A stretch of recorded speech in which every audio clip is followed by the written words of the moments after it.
다 함께 하나님 말씀 받습니다. 이 복된 시간에 주시는 하나님의 말씀은 출애굽기 33장 18절부터 23절의 말씀입니다. 18절부터 23절 교독합니다. 모세가 이르되 원하건대 주의 영광을 내게 보이소서. 여호와께서 이르시되 내가 내 모든 선한 것을 내 앞으로 지나가게 하고 여호와의 이름을 내 앞에 선포하리라. 나는 은혜 베풀 자에게 은혜를 베풀고 긍휼히 여길 자에게 긍휼을 베푸느니라. 또 이르시되 내가 내 얼굴을 보지 못하리니 나를 보고 살 자가 없음이니라. 여호와께서 또 이르시기를 한 장소가 있으니 너는 그 반석 위에 서라. 내 영광이 지나갈 때에 내가 너를 반석 틈에 두고 내가 지나도록 내 손으로 너를 덮었다가 손을 거두리니 내가 내 등불을 볼 것이요 얼굴은 보지 못하리라. 아멘. 여러분들이 이스라엘을 떠올리면은 어떤 장소가 떠올리십니까? 제가 오늘 한 장소를 좀 소개하려고 하는데 만약 여러분들에게 이렇게 질문을 던지면 갈릴리의 푸른 호수나 아니면 예루살렘 안에 있는 이제 거룩한 성을 떠올리실 수도 있을 것 같습니다. 근데 오늘 제가 여러분들과 나누고 싶은 장소는 어떤 신비로운 기적의 터전도 아니고 예배의 중심지도 아닌 예루살렘 서쪽에 기억의 산에 있는 야드바셈 홀로코스터 추모관입니다. 이 야드바셈이라는 단어는 히브리어로 야드가 이제 손이라는 뜻을 가지고 있는데 또 다른 표현으로는 기념하다, 기억하다라는 표현을 가지고 있습니다. 그리고 바셈은 셈이란 단어가 이름이라는 뜻을 가지고 있기 때문에 이름을 기억하는 곳. 그래서 이곳은 600만 명의 학살당한 유대인들의 절규를 기억하고 있는 이 추모관이죠. 제가 이곳을 사실 제가 잠시 이스라엘에 머물렀을 때 버스와 두 정거장이기 때문에 자주 방문했던 장소인데 들어갈 때마다 굉장히 놀라운 부분이 있어요. 이게 이제 이 추모관이 몇 평이냐면은 5만 5천 평입니다. 5만 5천 평인데 이 5만 5천 평의 사람들이 많은데 왁작지껄한 소리는 하나도 없는 거예요. 고요하고 조용하고 엄숙합니다. 왜냐하면 이 넓은 대지를 꽉꽉 채우고 있는 게 뭐냐면은 이 가스실로 들어가기 전에 유대인들이 학살당하기 전에 옷을 벗어놓은 옷들과 신발들, 그리고 이들이 얼마나 처참한 학살을 당했는지 그 참사를 사진으로 기록하고 있고, 그리고 이 600만 명 중에서 아이들이 몇 명 학살당한지 아십니까? 150만 명이에요. 4분의 1이 어린아이였다는 사실. 그 이름들을 또한 추모하는 기념관이기 때문에 어떤 누구도 이곳에서 웃거나 소리를 내지 못하고 모두 다 침묵하면서 봤던 그런 기억들이 있습니다. 저도 보면서 이걸 얼마나 처참한지 그 내용들을 하나하나 살펴보는데 이 이르몰이라는 곳에는 굉장히 많은 사진들이 있어요. 우리 아까 사진 다시 한번 보여주시겠어요? 네. 그 사진을 보면은 이 위에 사진들이 붙어 있는 홀이 보이시죠? 저기가 이제 이름홀이라고 불리는 곳인데 여기는 아직 가족들을 찾지 못한 희생자들의 그 얼굴들을 하면서 잊혀지지 않으려고 그 사람의 얼굴을 그냥 흔적으로 남기지 않기 위해서 그 사람들의 얼굴을 다 기록하면서 여전히 기념하고 기억하는 홀도 있었고요. 그리고 어린이 기념관이라는 곳이 있는데 거기는 150만 명의 어린이들의 이름을 하나하나 불러갑니다. 깜깜한 홀에서 음성으로 들리죠. 이한균, 누구누구. 그곳에서 정말 그 마음이 미어지는, 꽃을 피우지도 못하고 죽어간 그 아이들의 이름들을 불러나가는. 그러니 이 홀로코스터는 우리는 일제시대를 경험했기 때문에 우리가 아픔을 알 수 있다라고 하지만 사실 대전 시민이 150만 명인데 대전 시민의 4배나 되는 사람들이 학살당했다는 그 현장, 유대인이 아니고서는 도저히 그 감정과 그 생각을 이해할 수가 아마 없겠죠. 그래서 이 홀로코스트를 그 당시에 경험했던 사람들은 동일하게 외쳤습니다. 뭐라고 외쳤느냐? 도대체 우리가 믿는 하나님은 어디 계시냐는 거예요.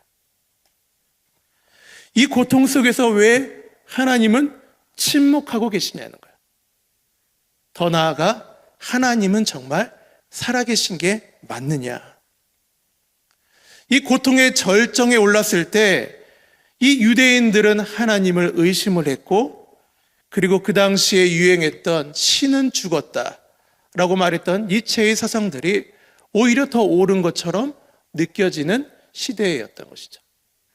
그런데 이런 상황 가운데에서 굉장히 독특한 말을 한 사람이 있어요. 신의 일식, 하나님의 일식을 이야기한 유대 철학자가 있는데 마틴 부버라는 사람입니다. 그의 신학과 사상은 우리와는 맞진 않아요. 근데 그가 뭐라고 이야기를 했느냐? 일식에 대해서 이렇게 이야기를 하는데, 일식은 태양이 사라지는 것이 아니라 잠시 그 빛이 가려진 것이다. 우리 한번 따라 볼까요? 일식은 태양이 사라진 것이 아니라 잠시 그 빛이 가려진 것이다.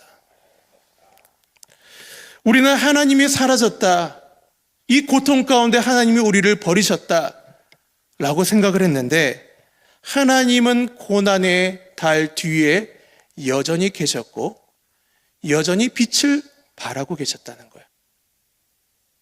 홀로코스터를 경험하면서 하나님을 잃어버렸다, 하나님은 우리를 버렸다고 하는 그 사람들 앞에서 유대인이었지만, 비록 예수 그리스도를 알지 못했지만 마틴 부버는 하나님의 일식을 이야기하면서 여전히 그 자리에 계시고 여전히 비추고 계시는 하나님을 이야기를 하면서 그들을 위로했다는 것이죠. 저는 그 신앙과 사상은 제가 받아들일 수는 없지만 이 표현 하나만큼은 우리가 기억해야 필요는 있겠다라는 생각이 들었습니다. 올해 유독 제가 신방을 하면서 주변을 보면은 예상치 못한 고난과 어려움을 겪고 있는 성도님들을 참 많이 만나게 됩니다. 이 하나님의 일식과 같은 이 상황, 하나님이 보이지 않는 이 상황과 같은 그런 어두운 터널을 겪고 있는 성도님들이 계시다고 한다면, 오늘의 이 말씀이 하나님을 다시 한번 바라보고 하나님의 은혜를 드리는 기회가 되기를 간절히 소망합니다. 오늘 본문에 보면은 모세와 하나님의 대화가 등장을 하죠. 그리고 모세는 하나님께 질문을 합니다. 우리 출애굽기 33장 18절 우리 함께 읽겠습니다. 시작. 모세가 이르되 원하건대 주의 영광을 내게 보이소서. 이 모세와 대화를 나누는 가운데 이 하나님을 보고 싶다라는 이 질문을 던져요. 하나님과 가장 가까운 동역자였고 마치 대면하듯이 이야기를 나눴던 이 모세가 하나님을 보여달라고 고백하는 것은 하나님을 보는 것이 우리의 신앙 가운데 굉장히 중요한 역할을 하고 있기 때문이죠. 그래서 저는 이렇게 한번 정리를 합니다. 보다라는 것은 신앙 가운데 굉장히 핵심적인 주제이다라는 거예요. 보다라는 것은 신앙의 핵심적인 주제예요. 우리 왜 언제부터 하나님을 보지 못하게 되었느냐라고 한다면 아담과 하와의 범죄 이유다라고 우리는 이야기할 수 있습니다. 그런데 그 이후부터 발생되는 수많은 신앙의 문제들이 어디에서 갈림길이 이루어지느냐? 보는 문제에서 결정이 되었다는 거예요. 우리가 첫 번째 한번 보면은 어디에서 갈렸냐? 보려는 자와 보지 않으려 하는 이 문제 가운데에서 우리가 바라보게 됩니다. 우리 코람데오라는 게 뭘까요? 코람데오는 함께 하시는 하나님을 바라보는 거예요. 함께 하시는 하나님을 바라보는 것. 근데 반대로 우리가 함께 하시는 하나님을 바라보지 못할 때 어떤 일들이 벌어날까요? 우리는 범죄하게 되죠. 죄를 저지르게 돼요. 하나님께서 나를 보시지 않는다고 착각이 들 때 우리는 죄성 가운데 드러나는 모습들을 바라보게 되는 거예요. 우리의 신앙 가운데에서 선으로 가느냐, 악으로 가느냐, 죄로 나가느냐, 이거의 갈림길이 무엇이냐? 함께 하시는 하나님을 보려고 하느냐, 보지 않으려고 하느냐, 이것이 결국에 우리의 신앙의 갈림길을 걸어가게 만든다는 것이에요. 또 이 무엇을 보는가는 신앙의 가치를 드러나게 만드는데, 창세기를 보면은 아브라함과 롯의 이야기가 등장을 하죠. 아브라함과 롯의 이야기. 이 창세기 12장 10절과 14절을 보면은 이 애굽에서 돌아와 아브라함과 롯이 땅을 나누는 장면이 등장을 합니다. 그리고 이 두 명의 시선이 다르게 기록하고 있어요. 10절에 보니까 이렇게 기록합니다. 이에 롯이 눈을 들어 요단 지역을 바라본즉. 이 10절에 롯은 어떻게 눈을 들었느냐? 자기가 자기의 원하는 방식을 가지고 세상을 바라보기를 원해요. 그런데 그 바라본 것이 어디였나요? 소돔과 고모라였던 것이죠. 반대로 아브라함은 누가 들게 하느냐? 자신이 눈을 들지 않아요. 자신의 방식과 자신의 기준을 가지고 눈을 들지 않아요. 누가 들게 하시나요? 하나님께서 하나님의 기준을 가지고 그를 바라보게 하십니다. 그것이 이 인생길 가운데 소돔과 고모라의 인생길로 걸어갈 것이냐, 아니면 하나님이 함께 하시는 약속의 땅으로 걸어가게 할 것이냐의 판가름을 짓게 만들었다는 거예요.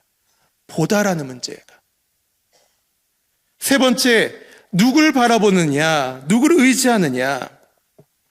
우리 지난번 우리 특별 새벽 기도회 때 우리 공군 군목 단장님이신 우리 윤창길 목사님이 룻기에 대한 이야기를 하셨는데, 그때 다루셨던 주인공이 누구였냐면 엘리멜렉이라는 사람이에요. 엘리멜렉.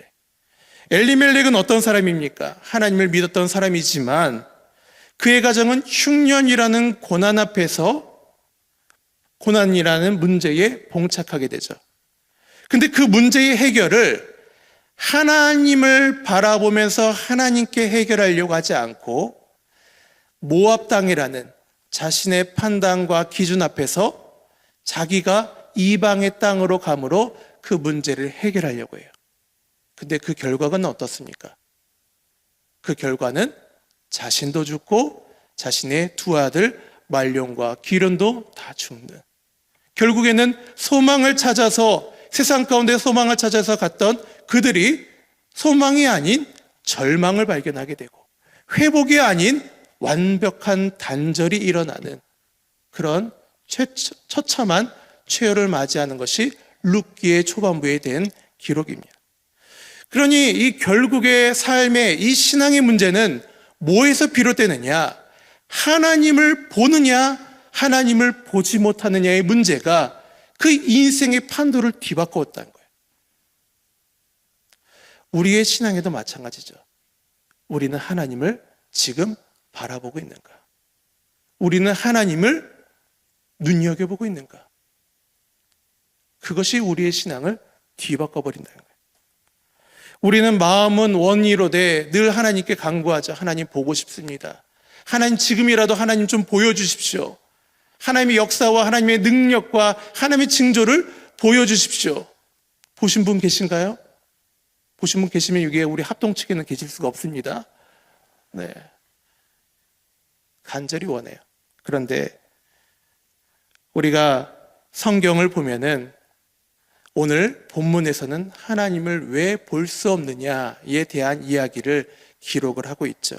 우리 출애굽기 33장 20절을 보니까 이렇게 기록을 합니다. 또 이르시되 내가 내 얼굴을 보지 못하리니 나를 보고 살 자가 없음이라. 성경은 뭐라고 이야기하느냐? 하나님을 육신적으로 볼 수 없다고 이야기를 해요. 왜일까요? 우리는 하나님이 누구신지에 대해서는 잘 안다고 생각하지만 자주 잊어버리는 게 뭐냐? 하나님께서 공의로운 분이시라는 걸 자주 잊게 돼요. 우리는 예수 그리스도의 은혜로 말미암아 칭의와 성화의 과정을 밟고 결국에는 하나님께서 완벽하게 이루실 영화의 날을 기대하며 우리는 인생길을 걸어가고 있는 존재이죠. 그렇기 때문에 우리의 우리의 상황은 죄가 없는 상태가 아니라는 거예요. 여전히 우리 안에 이 두 법이 싸우고 있는 공고한 인생이라는 것이죠. 우리는 깨끗한 존재가 아니라 의롭다 칭함을 받은 존재라는 거예요. 그런데 그러한 존재가 영화를 하나님께서 완벽하게 이루시기 전에 하나님을 본다는 것은 하나님은 거룩하시고 흠이 없으신 분이시고 죄를 앞두고 심판하지 않으실 수가 없는 분이신데 우리의 죄성 가운데 보실 때는 하나님 우리를 심판할 수밖에 없는 거예요. 그래서 우리를 보실 수가 없으신 것이죠. 호련히 우리를 변화시키셔서 하나님 앞에서 대면시켜 주실 그 영화로운 날이 이르기까지는 우리는 하나님 앞에서 볼 수가 없는, 육신적으로 볼 수가 없는 존재라는 거예요. 그럼 우리는 하나님을 볼 수 없느냐? 아니라는 거죠. 그럼에도 불구하고 우리는 하나님을 볼 수가 있어요. 우리 요한복음 1장 1절 14절 그리고 골로새서 1장 15절 우리 세 구절을 함께 읽겠습니다. 시작. 태초에 말씀이 계시니라. 이 말씀이 하나님과 함께 계셨으니 이 말씀은 곧 하나님이시니라. 말씀이 육신이 되어 우리 가운데 거하심에 우리가 그의 영광을 보니 아버지 독생자의 영광이요 은혜와 진리가 충만하더라. 그는 보이지 아니하는 하나님의 형상이시요. 뭐라고 이야기하시는 거예요? 하나님은 하나님을 보지 못함으로 인해 떨고 있는 우리에게 손을 내미셨어요. 누굴까요? 예수 그리스도죠. 우리는 예수 그리스도를 통하여 우리는 하나님을 보게 하셨고 우리의 손으로 만지게 하셨고 말씀으로 듣게 하셨죠. 자신을 드러낼 필요가 없음에도 불구하고 성경이라는 자신의 계시를 통하여 또한 자신을 드러내셨어요. 그래서 우리는 예수 그리스도와 성경을 통하여서 하나님의 살아계심과 함께하심을 바라볼 수 있게 된 것이죠. 그럼에도 불구하고 우리는 자주 보아도 보지 못하고 보아도 기억하지 못하는 연약함들이 우리 안에 있다는 거예요. 그럼에도 불구하고 하나님 2000년 전에 주시지 않았습니까? 성경책이 있지만 이거 문자지 않습니까? 또다시 보여주십시오. 눈으로 봐야지 믿겠습니다. 경험으로 인지해야지 믿겠습니다. 라고 하는 불신앙의 모습을 우리가 가질 때가 또한 있다는 거예요. 근데 여러분들 이제 우리 성경 정독 대회죠? 성경을 한번 다시 한번 살펴보세요. 눈으로 보고 경험으로 한 그 사람들이 그 믿음이 얼마나 갔는지를 여러분 눈으로 다시 한번 확인해 보시기 바래요. 이 세상에선 보지도 못했던 만나와의 메추라기를 먹었던, 이 세상에 존재하지도 않은 이 만나와 메추라기를 먹었던 이스라엘 백성의 믿음이 얼마나 갔나요? 지금 상상도 못할 홍해가 갈라지는 현장을 봤던 이스라엘 백성의 믿음이 얼마나 갔냐는 거예요. 불기둥과 구름기둥으로 인도했던 그 하나님의 은혜를 바라봤던 그 대단한 역사를 봤던 이스라엘 백성의 믿음이 얼마나 갔냐는 거예요. 오병이어로 5,000명이 먹은 그 사건을 바라봤던 그들이 믿음이 얼마나 갔냐는 거예요. 그런데 우리는 또다시 하나님 보여줘야지만 믿겠습니다. 경험되어야지만 믿겠습니다. 라고 하는데 그것이 얼마나 또 가겠냐는 거예요. 우리가 그런 말을 못하는 이유가 뭐냐면 이미 여러분의 삶을 한번 잘 돌아보세요. 여러분의 과거를 한번 돌아보세요. 여러분이 지금까지 온 것이 우리가 우리의 능력과 우리의 힘과 우리의 능력으로만 이 자리에 왔는지 다시 한번 되짚어 보시기를 바랍니다. 가만히 살펴보면은 기억들이 있어요. 하나님께서 도우셨던 기억이 있어요. 하나님이 도우셨다고 고백할 수밖에 없는 기억들이 있다는 거예요. 제가 우리 교회 말고 예전에 어떤 한 성도님을 신방을 했는데 삶의 형편을 나누고 기도 제목을 이렇게 이야기를 들었어요.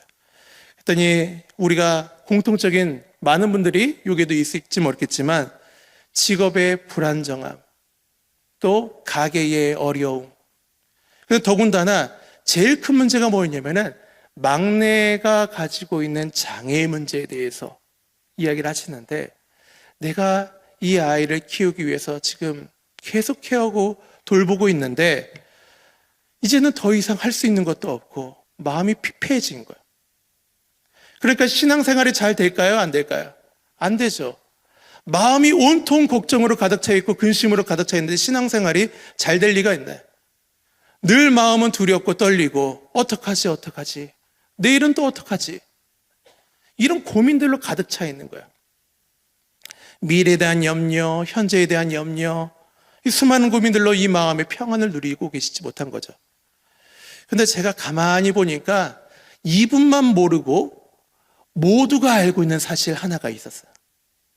이분만 모르고 있다고요. 이분에게 어떤 일들이 벌어졌었냐면은 막내 아들이 태어날 이 무렵에 모든 의사가 태어난 것을 만류했어요. 왜냐면 이 아이가 태어나게 되는 순간 산모도 위험하고 아이도 위험하다. 아이를 포기해라. 아이가 태어나도 죽는다. 그러니까 이 집사님이 뭐라고 기도했냐면 하나님 제발 살려주십시오. 모두가 아니고 모두가 죽는다고 이야기했는데 이 집사님이 정말 간절하게 하나님 이 아이를 제발 살려주십시오. 정말 새벽이고 밤이고 늘 예배당에 나와서 울며 울부짖으며 하나님께 살려달라고 고백을 한 거예요. 죽었을까요? 잘 자라났을까요? 아까 말했죠? 태어나서 아무런 이상 없이 잘 자라난 거예요. 기적적으로 하나님께서 그 아이를 살려주신 거죠. 제가 고민을 다 듣고 그 집사님한테 물었습니다. 집사님, 고민 참 어려운 부분 참 많네요. 참 힘든 부분 참 많죠. 근데 집사님, 막내를 살려달라고 울부짖을 때 그것을 응답하시고 눈물을 닦아주신 분이 지금 집사님이 믿고 계신 하나님 아니십니까?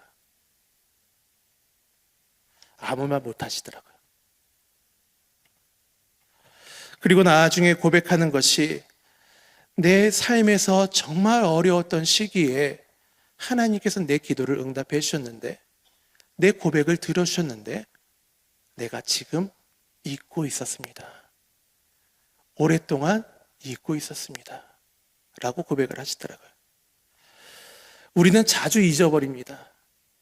하나님께서 우리의 삶에 어떻게 일하셨는지, 하나님께서 우리의 역경과 고난의 문제에서 어떻게 살려주셨는지를 또다시 잊어버려요. 그리고 지금 내 삶의 문제 가운데서 또다시 하나님께 외치죠. 왜 지금 하나님의 얼굴을 가리십니까? 왜 또 하나님의 침묵하십니까? 왜 나를 또 버려두십니까? 라고 고백할 때가 우리의 마음 가운데 늘상 있다는 것이죠. 삶의 고난이 찾아오고 문제가 찾아올 때마다 우리는 무엇을 떠올려야 되느냐? 하나님의 일식을 떠올려야 돼요. 하나님의 일식. 그래서 제가 하나님의 일식 떠올리면서 두 가지를 이야기하고 오늘 말씀을 마치고자 합니다. 이 일식을 떠올릴 때 우리가 중요한 것은 무엇이냐? 암흑 속에서도 태양은 여전히 비추고 있다는 거예요. 암흑 속에서도 태양은 여전히 비추고 있다. 이 고대 사회에서는 일식을 굉장히 두려운 사건으로 받아들였습니다. 그래서 가장 오래된 기록이 무엇이냐면 바벨론 이 사건이라고 이야기를 하는데 그 당시 이 바벨론이건 그리스든 중국 고대 역사서를 보면은 이 수많은 나라들의 이 일식을 어떻게 해석하느냐? 신의 진노, 불길한 징조, 왕조의 몰락, 왕의 죽음과 징조로 여겼어요. 왜냐하면 자신들이 보기에는 태양이 사라진 것처럼 보이거든요. 자신이 보기에는 태양이 빛을 잃은 것처럼 보이거든요. 그런데 오늘날 사람들에게 일식이 그런 두려움으로 다가오느냐? 여러분들 그렇게 두려워하십니까? 아니죠. 왜요?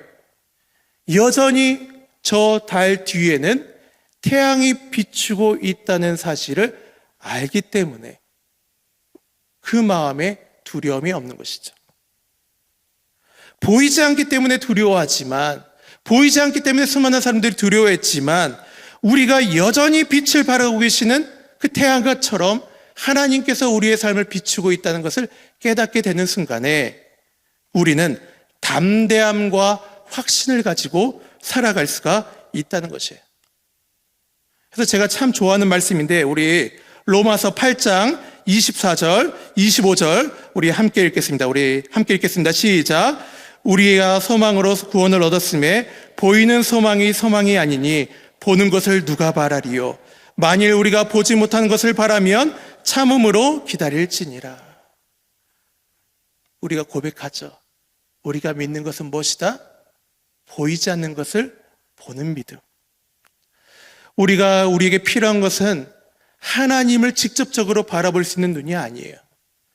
보이지 않는 것을 보는 눈, 믿음이죠.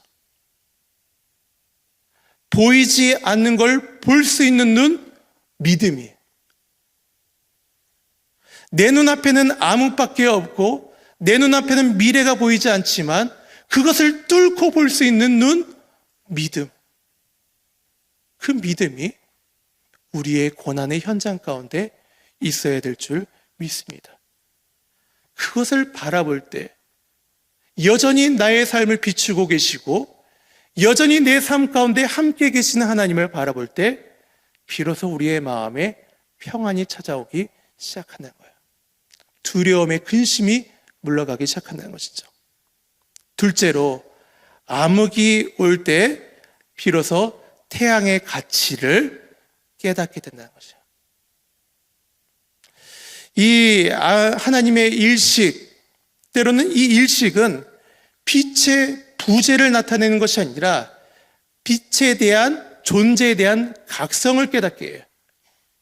여러분들 일식이 일어나기 전까지는 눈을 들어서 태양을 바라보는 사람들은 많지 않습니다. 일식이 있을 때야 비로소 하늘 위에 태양이 있었구나라는 것을 자각하는 경우들이 많죠. 이 김홍신이라는 어떤 작가분이 TV 프로그램에 나와서 이런 멘트를 하셨습니다. 우리 함께 읽어볼까요? 시작. 굵어보면 안다. 밥이 하늘인 걸. 목마름에 지쳐보면 안다. 물이 생명인 걸. 일이 없어 놀아보면 안다. 일터가 낙원인 걸. 아파보면 안다. 건강이 엄청 큰 재산인 걸. 잃은 뒤에 한다. 그것이 참 소중한 것인 걸. 네. 우리가 삶으로 맞닥뜨리기 전까지는 잘 깨닫지 못하죠. 평소에는 기도하지 않아요. 왜요? 기도하지 않아도 내 삶이 잘 이루어지는 것처럼 보이거든요. 평소에 말씀을 읽지 않아요. 왜요? 말씀을 읽지 않아도 내 생각과 내 뜻대로 일이 잘 굴러가기 때문에. 하나님이 없이도 내 삶은 문제없이 굴러가는 것 같아 보이고, 하나님께 의지하지 않아도 내 능력으로 삶은 영이 되는 것처럼 느껴질 때, 하지만 일식이 찾아오고 내 눈앞에 보여지는 것들이 사라질 때 비로소 하나님의 가치를 깨닫게 돼요. 하나님의 도우심을 깨닫게 돼요. 내 힘으로 살았던 것이 아니람을 깨닫게 되는 것이죠. 지금까지 모든 것 지내온 것이 하나님의 긍휼하심이라는 것을 깨닫게 됩니다. 그래서 어두움은, 때론 고난은 하나님의 존재에 대한 자각과 각성을 일으키게 되는, 우리에게 주시는 축복이 되기도 한다는 것이죠. 성경 속에 일식에 대한 기록들도 많습니다. 네, 제가 참 일식에 대한 기록을 하면서, 설교를 준비하면서 마음에 감동이 되었던 부분이 뭐였느냐, 이 마태복음 27장에 나오는 예수님의 일식이에요. 마태복음 27장에 보면 예수님의 십자가에 달린 사건을 기록하면서 45절에 이렇게 기록을 합니다. 제6시로부터 온 땅에 어둠이 임하여 제9시까지 계속되더니 태양을 빛을 잃어버려요. 이 십자가 사건 때 태양이 암흑에 가려졌던 그 시간은 하나님이 우리를 버려둔 시간이 아니셨어요. 하나님께서 침묵하는 시간이 아니셨어요. 우리를 살리시기 위해서 그의 단 하나밖에 없었던 독생자 예수 그리스도를 위해 우리에게 내어던지고 우리를 살리기 위한 시간이었다는 거예요. 하나님의 일식 가운데 우리는 버림받은 것 같아 보이지만 그 순간조차도 하나님은 우리를 살리시기 위해서 자신의 아들까지 내어주셨던 그 사건, 그것이 저에게는 참 위로가 되더라고요.